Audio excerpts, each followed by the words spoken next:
Halo, Assalamualaikum warahmatullahi wabarakatuh. Perkenalkan, nama saya Ahmad Iqbal Al-Faruq, NIM 2186-206052. Saya dari Prodi PGSD 2021C. Assalamualaikum warahmatullahi wabarakatuh. Mohon izin untuk memperkenalkan diri. Nama saya Angela Margareta Junitasya, NIM 2186-206054. Saya dari kelas PGSD C Sore. Terima kasih. Assalamualaikum warahmatullahi wabarakatuh. Perkenalkan, nama saya Esa Andratus Soliha, nomor NIM 2186-206042. Saya dari Prodi PGSD 2021C. Terima kasih. Nama saya Sidkiatur Rafiah dengan nomor NIM 2186-206031. Saya dari Prodi PGSD 2021C. Terima kasih. Assalamualaikum warahmatullahi wabarakatuh. Perkenalkan, nama saya Yunisa Fitri dari kelas C Sore. Saya dari kelompok 2, praktikum IPA. Kepiting air tawar atau yang dalam bahasa Jawa biasa disebut yuyu. Kepiting air tawar ini bernafas dengan menggunakan insang yang mirip dengan insang yang dimiliki oleh udang. Cara bergerak kepiting air tawar ini yaitu menggunakan kakinya secara menyamping. Kepiting air tawar ini membutuhkan makanan, yaitu ikan-ikan kecil, alga, jamur, dan cacing. Kepiting air tawar ini berkembang biak dengan cara bertelur. Berbeda dengan kepiting laut yang sepasang kaki belakangnya berbentuk pipih, kaki kepiting air tawar ini semuanya memiliki ujung yang lancip. Tempurung punggung kepiting air tawar umumnya berwarna kecoklatan, kehitaman, hingga ungu gelap. Kerap memiliki lekukan seperti bekas terinjak tapak kaki kuda, tapi tempurungnya kadang-kadang ada yang memiliki beberapa duri kecil. Ayam adalah hewan aves atau unggas yang bernafas dengan paru-paru, memiliki paru dan memiliki dua kaki yang fungsinya untuk menggaruk tanah agar bisa mencari makan. Ayam merupakan jenis burung yang akan dimanfaatkan daging, telur, dan bulunya. Pada umumnya hewan ini termasuk bagian dari rasa atau ordo Gallivermus dan Anseriformes. Biasanya hewan ini sering dijadikan hewan ternak. Semut merupakan serangga kecil yang dikenal sebagai serangga sosial. Dengan koloni dan sarang-sarangnya yang teratur, beranggotakan ribuan semut per koloninya. Selain itu, semut juga memiliki ukuran tubuh yang relatif kecil. Di balik ciri khusus semut yang bertubuh kecil tersebut, semut bisa mengangkat atau membawa beban berat di balik tubuhnya yang kecil dan ringan. Ciri khusus semut yang sangat identik adalah memiliki antena. Antena pada semut ini berfungsi untuk mendeteksi rangsangan kimiawi dan berkomunikasi satu sama lainnya. Ciri khusus semut selanjutnya adalah mengeluarkan bau atau cairan khusus. Cairan atau bau ini berfungsi untuk memberitahu kalau ada bahaya atau menandai tempat adanya makanan. Semut punya sungut yang berfungsi untuk menyakiti pengganggu dan membawa makanan atau benda lain seperti butiran pasir. Sengatan semut terkadang mengeluarkan zat kimia tertentu yang berfungsi memberikan efek sakit atau terbakar pada lawan. Semut memiliki mata majemuk. Semut tidak memiliki sistem peredaran darah tertutup. Ciri semut lainnya adalah hidup berkoloni yang berguna untuk bekerja sama dalam mencari makanan, membuat sarang, dan melindungi diri. Semut punya cakar pada kakinya yang berjumlah 3 pasang. Fungsinya adalah untuk membantu merayap. Semut juga punya aorta punggung yang berfungsi seperti jantung. Tubuhnya terdiri dari 3 bagian, yaitu kepala, dada, dan perut. Semut memiliki 3 oselus di bagian puncak kepalanya yang berfungsi untuk mendeteksi perubahan cahaya dan polarisasi. Semut juga punya 3 pasang kaki, sehingga totalnya 6. Bernafas dengan menggunakan spirakel, yaitu lubang-lubang pada bagian dada. Ulat Hongkong merupakan larva dari proses metamorfosi kumbang kecil, yakni telur, larva, kepompong, dan kumbang. Nah, larva itulah yang disebut sebagai ulat Hongkong dan bisa kamu ternakkan sebagai pakan hewan. Manfaat ulat Hongkong: hasil panen ulat Hongkong bisa dimanfaatkan sebagai pakan burung, pakan ikan, dan beberapa hewan lainnya. bisa sebagai pakan selingan untuk burung, bisa meningkatkan stamina untuk burung berkicau, bisa meningkatkan hasrat kawin untuk burung, bisa meningkatkan kualitas kicauan burung untuk diperlombakan, serta bisa membuat kulit pada ikan hias jadi cemerlang. Hewan jangkrik. Jangkrik merupakan serangga yang sangat erat kaitan hidupnya dengan manusia karena banyak ditemui di lingkungan yang sama dengan tempat tinggalnya manusia. Jangkrik memiliki nama yang berbeda di wilayah lain disesuaikan dengan bahasa yang digunakan daerah tersebut. Jangkrik berbeda dengan serangga lainnya karena terdapat suara khas yang dihasilkannya. Habitat jangkrik. Jangkrik memiliki habitat yang sangat luas dan bisa hidup di mana saja. Bisa ditemui di tempat yang lembab sampai di sela-sela kasur rumah.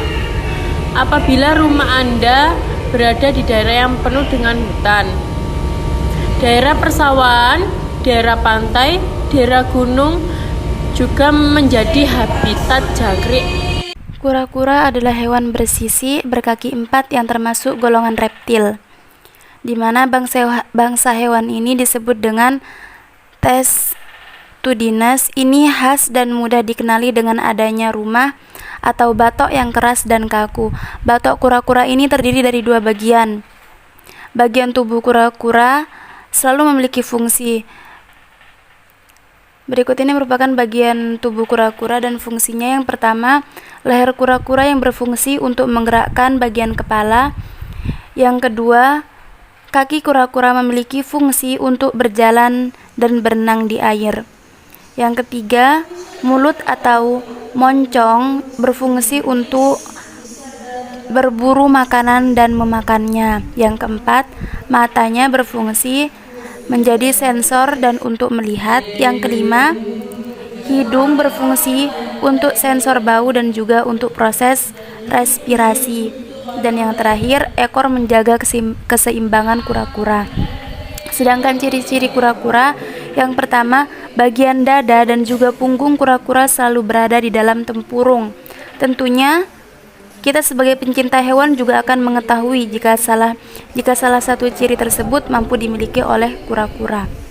Yang kedua, di sini kura-kura memiliki tempurung atau juga bisa disebut dengan cangkang, yang dimana keberadaan cangkang tersebut tak lain untuk membantunya mempertahankan diri dari serangan hewan buas.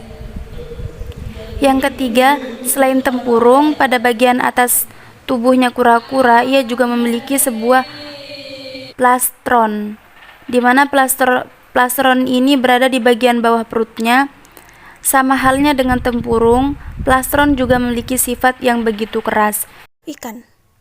Hewan ini tergolong hewan bertulang belakang atau termasuk vertebrata yang berhabitat di dalam perairan. Ikan bernafas dengan insang, bergerak dan menjaga keseimbangan tubuhnya menggunakan sirip-sirip. Ikan bersifat poikilotermal. Alat ekskresi ikan berupa ginjal opistonefros, yaitu merupakan tipe ginjal yang paling primitif. Pada ginjal ini, tubulus-tubulus bagian anterior telah lenyap. Beberapa tubulus bagian tengah berhubungan dengan testis serta terdapat konsentrasi dan pelipat gandaan tubulus di bagian posterior. Mekanisme ekskresi ikan air tawar berbeda dengan ikan air laut. Ikan air tawar mengekskresi amonia dan aktif menyerap ion anorganik melalui insang serta mengeluarkan urin dalam jumlah besar. Sebaliknya, pada ikan air laut mengekskresikan sampah nitrogen berupa trimetilamin oksida atau TMO, mengekskresikan ion-ion lewat insang dan mengeluarkan urin sedikit. Kaktus merupakan tumbuhan yang termasuk dalam famili Cactaceae. Kaktus di sini juga memiliki lebih dari 2000 varietas dengan berbagai warna dan bentuk. Habitat alami kaktus adalah di gurun atau di padang pasir. Kaktus juga memiliki keunikan, yaitu dapat hidup dan tumbuh tanpa air dalam waktu yang sangat lama, sehingga tumbuhan ini akan banyak ditemui di daerah kering seperti gurun atau padang pasir. Kaktus di sini juga dikenal sebagai tumbuhan sukulen karena bagian tubuhnya seperti batang Akar dan daunnya mampu menyimpan air untuk bertahan hidup dalam kondisi kekeringan.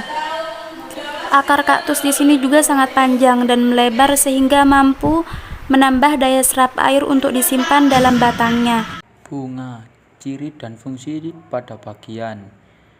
1. Kelopak bunga merupakan bagian bunga paling besar berwarna hijau.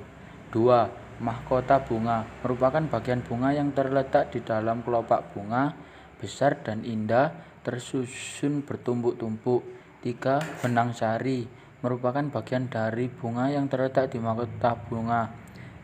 4. Putik merupakan bagian dari bunga dan terdapat di dalam mahkota bunga. 5. Bunga disayat secara vertikal. 6. Saat disayat secara vertikal, terdapat ovarium (bakal bunga) yang nantinya akan berkembang menjadi buah. Cabai merupakan tanaman semusim cabai rawit. Capsicum annum merupakan salah satu jenis rempah yang seringkali ditambahkan sebagai bumbu masakan karena rasanya yang pedas memberikan kesegaran serta mengandung vitamin C yang bermanfaat bagi kesehatan. Karena kekasan rasanya sehingga hampir semua orang menggunakan cabai. Buah cabai rawit berupa warnanya dari hijau menjadi merah saat matang. Meskipun ukurannya lebih kecil daripada varietas cabai lainnya, ia dianggap tanaman cabai merupakan tanaman perdu dengan percabangan banyak, tinggi 50-100 cm.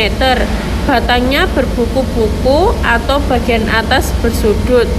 Daun tunggal bertangkai, letak berselingan, helaian daun bulat telur, ujung meruncing, pangkal menyempit, tepi rata, pertulangan menyirip, panjang 5-9,5 cm, lebar 1,5-5,5 cm.